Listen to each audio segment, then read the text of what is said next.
Alors, le premier coup de cœur, Jess le héros, un roman publié dans les années 80 aux États-Unis qui vient juste d'être traduit en France. Un roman un peu incroyable. C'est l'histoire d'un jeune garçon, un adolescent, au fin fond des États-Unis. Il vit tout seul avec son père. Il est légèrement arriéré. Il a un petit problème de comportement, il aborde les gens d'une manière un peu étonnante, son père en a vraiment ras-le-bol.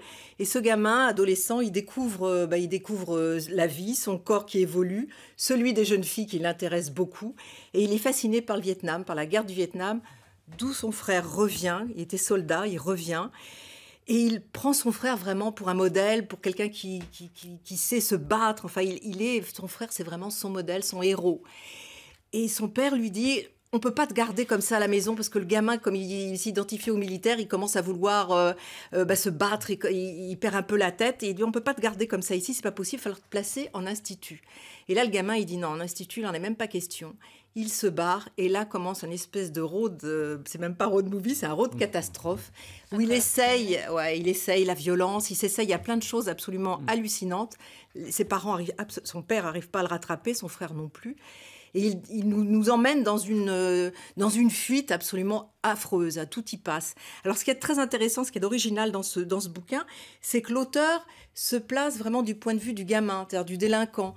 Au lieu de le montrer un petit peu du doigt en disant « mais c'est horrible, c'est pas possible, ce gosse est épouvantable », on est avec lui et on finit par avoir une espèce de compassion pour ce gamin. On comprend que ce qui lui a manqué, enfin ce qui lui manque le plus, c'est la compassion.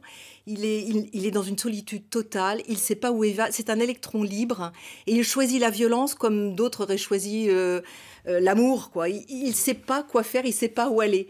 Alors c'est d'une violence assez incroyable. Hein. Ça vous a captivé, on dirait. Hein. Ah, c'est étonnant, oui. C'est un très très beau bouquin. Ça, c'était le livre tragique voilà. dont vous avez parlé. C'est dur. Hein, celui-là, il est plus drôle. Alors celui-là, il est drôle. Alors ça démarre aussi un peu d'une manière étrange. C'est un mariage chic hein, chez les... C'est étrange déjà. Ouais, c'est étrange parce que tout le monde est là. C'est un grand mariage dans la haute bourgeoisie. Il y a beaucoup de monde. Et la mariée n'est pas là. La mariée n'est pas là et la mariée ne viendra pas. Alors les deux familles sont complètement consternées et affolées parce qu'ils ont dépensé beaucoup d'argent pour cette cérémonie. Et ils se disent, après tout, elle n'est pas là, tant pis, les petits fours sont là, le champagne est au frais, on va quand même en profiter. Et là, c'est assez rigolo parce que sous sûrement le coup du champagne, de la bonne nourriture et tout le monde se lâche et tout le monde raconte ce qu'il sait de cette femme. Et donc on découvre son portrait, on la découvre elle à travers un tas de médisances absolument hallucinantes. En fait, c'est sa fête. C'est drôle. C'est pas son mariage, mais c'est vraiment sa fête. C'est drôle, c'est méchant en même temps, c'est piquant, c'est très très bien écrit. C'est un premier roman. Méchant. Et c'est chez Albin Michel. C'est vraiment très très bien. Le Beau Monde, c'est Le Beau Monde. Et l'auteur? L'auteur, c'est Laure Mi-Yuen Crozet. Merci pour tous ces conseils et lectures.